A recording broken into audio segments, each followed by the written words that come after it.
2024 সালের 5ই আগস্টের পর থেকে আওয়ামী লীগের অবস্থা শোচনীয়। নেতৃত্ব শূন্য হওয়ার পথে দলটি। দলের প্রভাবশালী নেতাকর্মীরা পলাতক। তবে কি আওয়ামীদের রাজনীতির অধ্যায় বন্ধ হয়ে যাওয়ার পথে? এই গুঞ্জনের মধ্যেই একজন প্রবীণ রাজনৈতিক বিশ্লেষক প্রশ্ন করে বসলেন এক তরুণকে যে সময় বদলায়, রাজনীতির ধারা বদলায়, তবে আওয়ামী লীগ কি বদলাতে পারবে?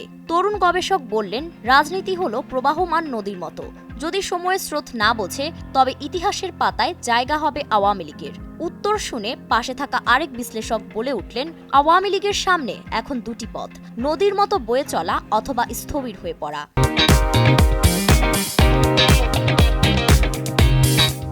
মুক্তিযুদ্ধকে পুঁজি করে রাজনীতি তরুণ প্রজন্ম আর মেনে নেবে না। এই বাস্তবতা যত তাড়াতাড়ি দলটি মেনে নিতে পারবে, ততই তাদের জন্য মঙ্গলজনক। এই কংগ্রেসের কথাই ধরুন। একসময় কংগ্রেস ছিল ভারতের রাজনীতির একমাত্র শক্তি। তবে সময়ের সাথে সাথে জনগণের চেতনাও বদলে গেছে। তাই কংগ্রেসও তার অহিংস আন্দোলনের ধারা থেকে সরে এসে নতুন রাজনৈতিক ভাষা খুঁজে নিয়েছে। কংগ্রেসের মতো আওয়ামী লীগের যদি নতুন রাজনৈতিক কৌশল না থাকে, তাহলে তাদেরও ভারত উপমহাদেশের সবচেয়ে শক্তিশালী দল মুসলিম লীগের মতো হারিয়ে যেতে হবে।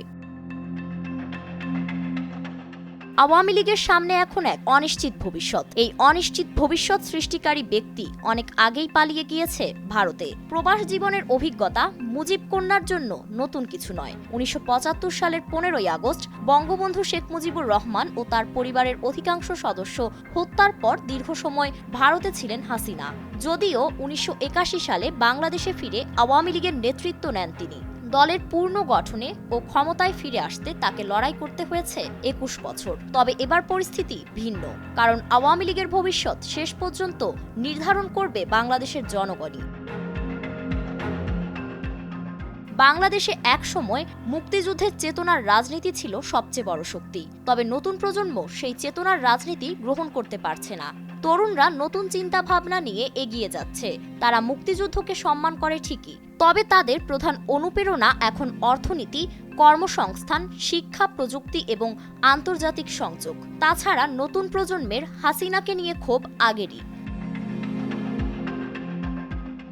সামরিক বাহিনীর কথা বলতে গেলে ভারতের স্বার্থকে প্রাধান্য দেওয়ার কারণে আওয়ামী লীগের সাথে তাদের সম্পর্ক খুব বেশি উষ্ণ না। তাই দেশে আওয়ামী লীগ ও সামরিক বাহিনী একসঙ্গে থাকতে পারাও সম্ভব নয়।